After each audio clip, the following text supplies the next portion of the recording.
Only God can do this. I remember August 2025, particularly on the 23rd of August, when I was preparing to come to the office and my wife was preparing a breakfast for me. And I came out for us to pray, only to see the kitchen door open. And I saw her sitting on the floor. And August was very cold. I was wondering, what makes you sit down on the floor in this cold? And she told me she was feeling dizzy.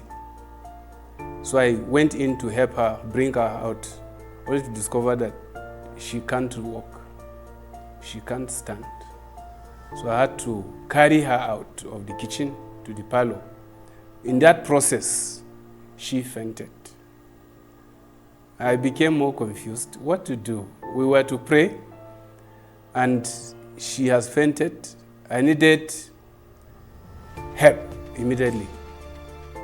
So I now called the director admin to report to her that my wife needs to be in the hospital with immediate effect. So that process, we eventually got her to the hospital and she was admitted for 3 days. I needed to travel for field visit, and then the admission would actually interrupt my journey.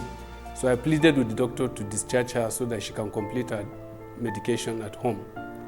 And then that day, the doctor accepted, discharged her that day, brought her home only for, rest.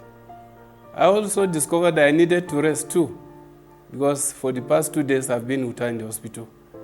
So she went in to rest. I was resting when I heard my children playing football in the compound, and I was becoming afraid so that they don't break the windows or glasses of the neighbors. I came out to speak to them, called them, children, please play handball, not football. As soon as that happened, as I finished communicating with them,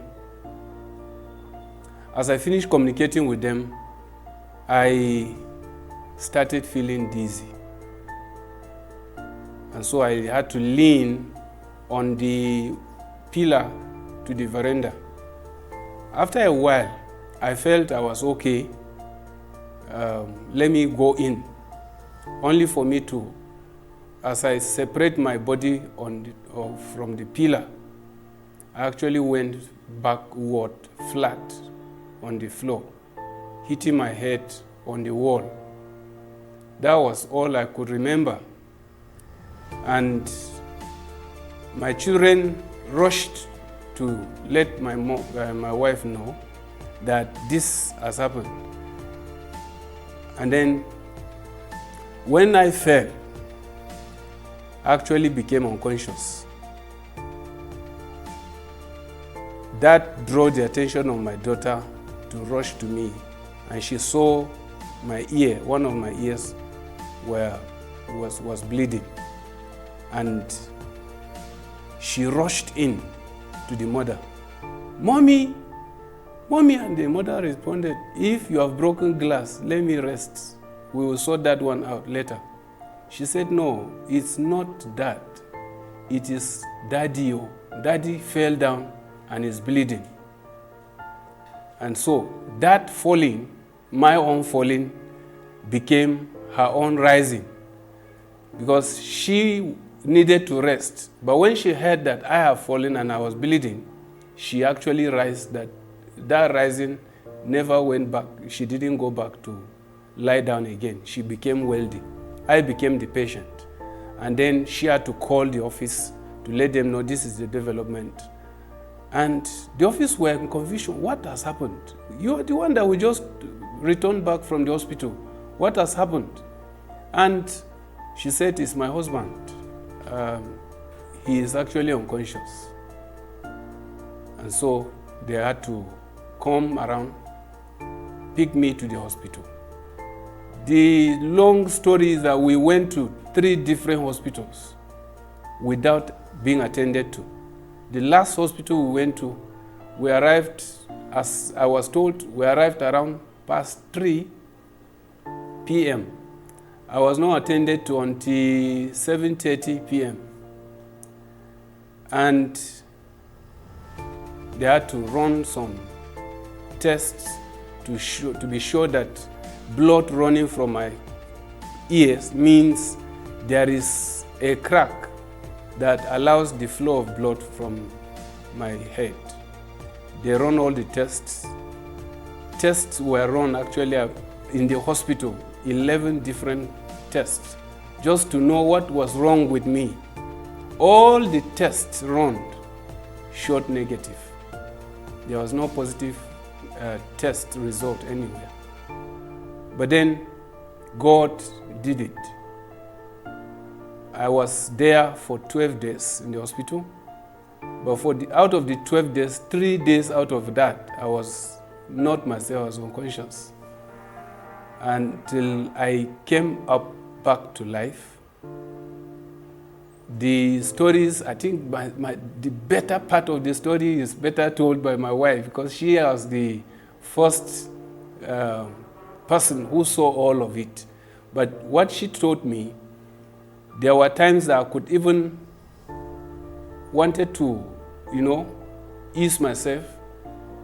That particular scenario, I will not forget what she told me, that she brought wrapper, that I should pee on the wrapper, and then she will gather the liquid so that she can wash. That I told her I will not do that. And I refused to do that until she had to hold me to the restroom, carrying along with me, what's it called now? A drip that was put on me to take, and we had to go to the restroom together with it. While in the restroom, as I was going out, as she was trying to bring me out, the thing removed, the drip removed from its hold.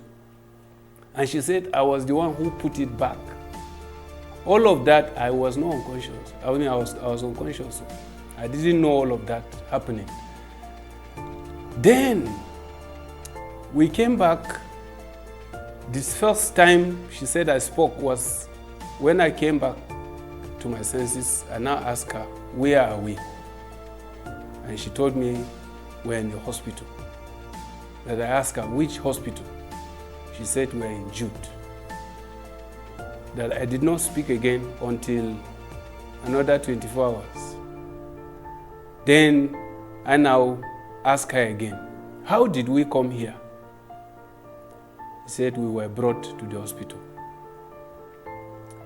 So, until again, another 24 hours before I could talk and I could know where I was actually, I became full sense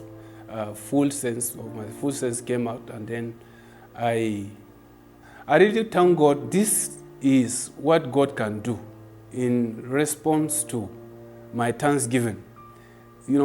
It's only God. Sincerely, it's only God. That was one of the miracles that happened that I can't explain. Of course, Smith Wigglesworth says, if you explain a miracle, it's no more a miracle. Miracles cannot be explained. And this, for me, was one experience I had as a staff in this organization, that I feel the love, concern shown to me demonstrated true brotherhood and true love of Christ. I will not forget two of my colleagues on volunteer, whether they volunteered or they were assigned to actually come around. They were all around me.